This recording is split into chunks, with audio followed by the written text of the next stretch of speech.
ശബരിമല സ്വർണ്ണക്കൊള്ളയിൽ നിർണായകമായ ഒരു സൂപ്പർ ട്വിസ്റ്റിലേക്കാണോ കാര്യങ്ങൾ പോകുന്നത്? തന്ത്രി രാജീവ് ഖണ്ഡയുടെ അറസ്റ്റോടുകൂടി അന്വേഷണം ഏതു ദിശയിൽ എന്നുള്ളതാണ് ചോദ്യം. നമുക്കൊപ്പം ശരൺ കൂടി ചേരുന്നുണ്ട്. ഇതിൽ ഏറ്റവും പ്രധാനപ്പെട്ട ആംഗിൾ ജിമ്മി ഇതിലെ സാമ്പത്തിക ഇടപാടാണ്. നേരത്തെ നമ്മൾ പറഞ്ഞതും അതാണ്. EDയുടെ അന്വേഷണം ശബരിമല സ്വർണ്ണക്കൊള്ളയിലേക്ക് എത്തിയാൽ അതിന് സ്വാഭാവികമായും രാഷ്ട്രീയ സ്വഭാവം ഉണ്ടാവും. ED അന്വേഷിച്ച ഒരു കേസിലും രാഷ്ട്രീയ ലക്ഷ്യത്തോടു കൂടിയല്ലാതെ ED അന്വേഷണം പൂർത്തിയാക്കിയിട്ടില്ല. അതുകൊണ്ട് തന്നെ ഈ കേസിൽ സംശയത്തിന്റെ മുഴയിൽ നിൽക്കാൻ പോകുന്നത് CPM മാത്രമായിരിക്കില്ല. ED കളത്തിൽ ഇറങ്ങുന്നതോടുകൂടി ഇപ്പോൾ നിലവിൽ പ്രതികൾ ഇവർ മാത്രമാണെങ്കിലും ചോദ്യം ചെയ്യൽ, വിളിപ്പിക്കലടക്കമുള്ള നാടകങ്ങൾ പ്രതീക്ഷിച്ചൂടെ? EDയുടെ ഫുൾ ഫോം തന്നെ ഇലക്ഷൻ ഡിസ്റപ്റ്റേഴ്സ് ആണ്. എത്രയോ കാലമായി എവിടെയൊക്കെ ഈ പരിപാടിയാണ് ചെയ്തുകൊണ്ടിരിക്കുന്നത്. നിങ്ങൾ എവിടെ വേണമെങ്കിലും എടുത്തു, അവിടെയെല്ലാം അങ്ങനെയാണ്. ഇപ്പോ ഈ കാര്യത്തിൽ പെട്ടെന്നൊരു വേറൊരു കാര്യം ഉണ്ട്. പെട്ടെന്ന് തന്നെ എടുത്തു ECR. മറ്റൊരു പ്രാഥമിക പോലെയല്ല. തെരഞ്ഞെടുപ്പിന് ഇനി 3 മാസമേ ഉള്ളൂ. സത്യത്തിൽ 2 രീതിയിലാണ് ഈ ശബരിമലയിലെ പലതരം കോൺട്രാക്റ്റുകളിൽ ഒരുപാട് അബദ്ധങ്ങളും കാര്യങ്ങളും നടന്നിട്ടുണ്ടെന്നുള്ളത് എല്ലാവർക്കും അറിയാവുന്ന കാര്യമാണ്. ആ വഴിക്ക് പോകാം, ആ വഴിക്ക് പോകുന്നു എന്ന് ധരിപ്പിച്ചുകൊണ്ട് വേറെ രീതിയിലേക്ക് പോകാം.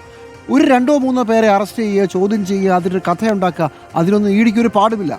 ED ക്ഷമിക്കണം, വേറൊന്നുമല്ല, ഇത് നല്ല രീതിയിൽ നടക്കേണ്ട ഒരു അന്വേഷണമാണ്. പക്ഷേ ED തൊട്ടാൽ അത് കുഴപ്പമാണ് എന്നുള്ളതാണ് ജനങ്ങളുടെ ഒരു പൊതുവിശ്വാസം. EDക്ക് കടലാസിന്റെ വില പോലും ഇല്ല എന്നുള്ളതാണ് പ്രശ്നം. അത് രാഷ്ട്രീയ ആയുധമായി മാറ്റാൻ മാത്രമേ എല്ലാവരും ഉപയോഗിക്കുന്ന ഒരു ബോധ്യം ഓൾറെഡി ഉണ്ട്. പക്ഷേ നിലവിൽ നമുക്ക് അറിയാനാകുന്നത് ഇപ്പോൾ നടന്ന ഇടപാടുകൾ ആദ്യഘട്ടത്തിൽ അത് പരിശോധിക്കുന്നു എന്നുള്ളതാണ്. അനധികൃത സമ്പാദ്യം കണ്ടെത്തിയാൽ മരവിപ്പിക്കാനുള്ള നടപടികളിലേക്ക് കടക്കുന്നുള്ളതാണ്. ശരൺ ഉണ്ട് വിവരങ്ങളുമായി. ശരൺ, ഇപ്പോൾ നമുക്ക് അറിയാനാകുന്നത് ഇപ്പോൾ അറസ്റ്റിലായവരുടെ സാമ്പത്തിക ഇടപാടുകൾ പരിശോധിക്കുന്നു അല്ലേ?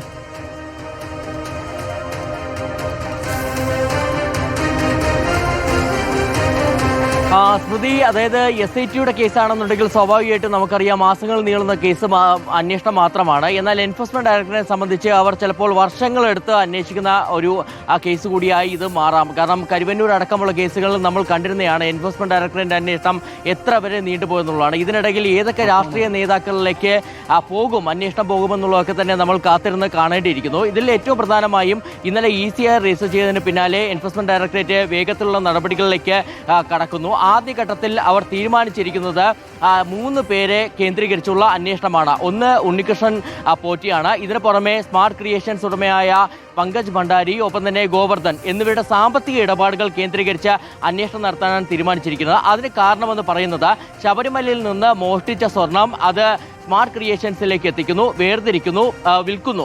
അങ്ങനെ വിറ്റയിലൂടെ സാമ്പത്തിക ഇടപാടുകൾ നടന്നിട്ടുണ്ട്. ഇവിടെ പ്രധാനമായും SIT ക്രൈമാണ് പരിശോധിക്കുന്നതെന്നുണ്ടെങ്കിൽ EDയെ സംബന്ധിച്ച് അത് പ്രൊസീഡ്സ് ഓഫ് ക്രൈമാണ്. ഒരു കുറ്റകൃത്യം നടന്നിട്ടുണ്ടെങ്കിൽ, സ്വർണം അത്തരത്തിൽ വിറ്റിട്ടുണ്ടെങ്കിൽ അതിൻ്റെ പണത്തിൻ്റെ പങ്ക് ആരൊക്കെ കൈപ്പറ്റിയിട്ടുണ്ട് എന്നുള്ളതാണ് EDക്ക് അന്വേഷിച്ച് കണ്ടെത്താനുള്ളത്. അതുകൊണ്ട് തന്നെ ഈ ഒരു അന്വേഷണം ആദ്യഘട്ടത്തിൽ നിർണായകമെന്ന് തന്നെ പറയേണ്ടി വരും.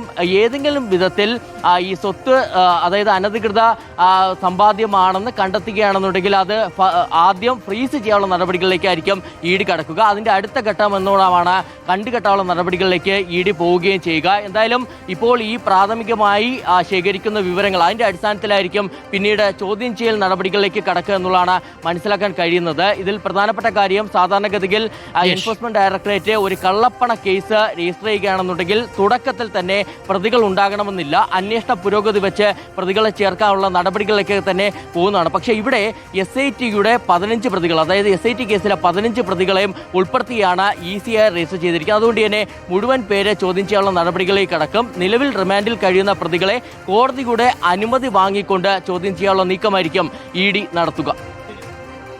Okay Sharan, thank you Sharan.